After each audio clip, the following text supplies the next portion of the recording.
सहर्ष स्वागत आहे आपलं अर्हन स्टडी फॉरममध्ये. विद्यार्थी मित्रांनो, मुंबई उच्च न्यायालय, खंडपीठ नागपूर, खंडपीठ औरंगाबाद या ठिकाणी शिपाई, क्लर्क, ड्रायव्हर, स्टेनोग्राफर या पदांसाठी तुम्ही फॉर्म भरला असेल. त्याची एक्झाम जी आहे ती डिसाईड आहे ती म्हणजे 26 एप्रिल 2026 रोजी. 26 तारखेला तुमची एक्झाम होणार आहे, परंतु परीक्षेची वेळ, सेंटर याची जी यादी आहे ती वेबसाईटवर प्रसिद्ध करण्यात आलेली आहे. तर तुमचं जे सेंटर असेल, तुम्ही कोणत्या महाविद्यालय तुम्ही पेपर देणार आहात, त्याची यादी पब्लिश करण्यात आलेली आहे ऑफिशियल वेबसाईटवर. तुम्ही ती चेक करून घ्यायची आहे आणि तुमचं हॉल तिकीट कधी येणार आहे ते सुद्धा मी अपडेट तुम्हाला या व्हिडिओमार्फत देणार आहे. तत्पूर्वी विद्यार्थी मित्रांनो, तुम्ही जर नवीन असाल चॅनलवर तर चॅनल सबस्क्राईब करून घ्या, जेणेकरून तुम्हाला अशाच पद्धतीचे अपडेट्स वेळोवेळी मिळत जातील. मग आता विद्यार्थी मित्रांनो, जी ऑफिशियल वेबसाईट आहे त्यावर गेल्यावर आपल्याला एक गोष्ट समजते. हे बघा, ऑफिशियल वेबसाईट आहे, त्यामध्ये तुम्हाला दिसत असेल की रिक्रुटमेंट नोटीस तुम्हाला इथं दिसत असेल. त्यानंतर इथं तुम्हाला notice regarding examination centre for the post of clerk पदासाठी आहे.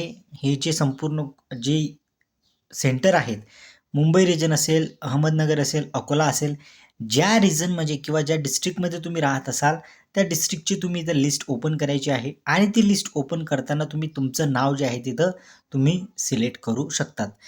जर समजा फॉर एक्झाम्पल आपण जर समजा काही विद्यार्थी जे आहेत ते छत्रपती संभाजीनगरचे असतील, त्यांनी छत्रपती संभाजीनगरमध्ये फॉर्म म्हणजे जेव्हा तुम्ही ॲड्रेस टाकता असेल तुमचा, तो ॲड्रेस तुम्ही तुमचा डिस्ट्रिक्ट जर समजा छत्रपती संभाजीनगर असेल, तर विद्यार्थी मित्रांनो तुम्ही ही छत्रपती संभाजीनगरची यादी ओपन करायची आहे क्लर्क पोस्टसाठी आणि त्यामध्ये तुम्ही तुमचं नाव जे आहे ते व्यवस्थित सर्च करून बघायचं आहे.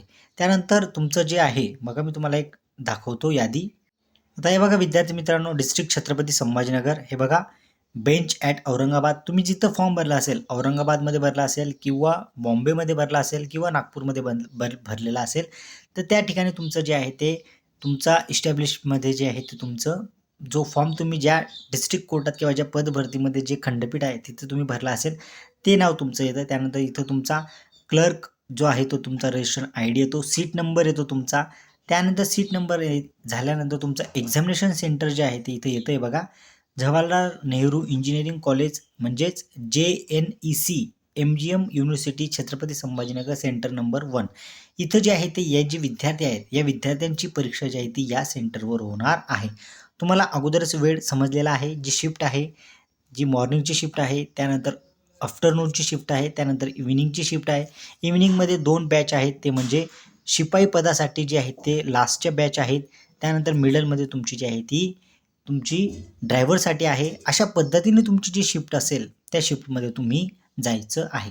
तुमचं जे हॉल तिकीट आहे ते 21 तारखेला 11 वाजेनंतर तुमचं ऑफिशियल वेबसाईटवर पब्लिश होणार आहे, अशी त्यांनी अधिकृत माहिती दिलेली आहे. तुम्ही तुमचं नाव चेक करू शकता, त्याचा व्यवस्थित तुम्ही जो आहे स्क्रीनशॉट काढून घ्या, जेणेकरून तुम्हाला या सेंटरवर जायचं आहे, तुमचा पेपर त्या सेंटरवर होणार आहे, अशी तुम्हाला जी आहे इथे या यादीवरून तुम्हाला शाश्वती येणार आहे.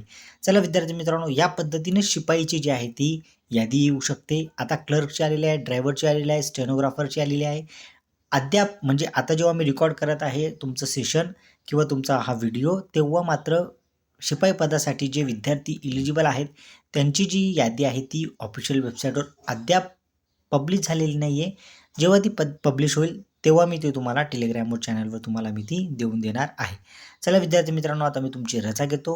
व्यवस्थित नाव आपलं चेक करून घ्या, त्याचा स्क्रीनशॉट काढून घ्या, जेणेकरून तुम्हाला तुमचा सीट नंबर तुम्हाला व्यवस्थित समजेल, तुमचं जे सेंटर आहे ते तुम्हाला व्यवस्थित समजेल आणि जेव्हा 21 तारखेला जेव्हा तुमची ॲडमिट कार्ड येईल तेव्हा तुम्ही ते डाउनलोड करून व्यवस्थित आपल्या आपल्या सेंटरवर तुम्ही एक्झाम द्यायला जायचं आहे.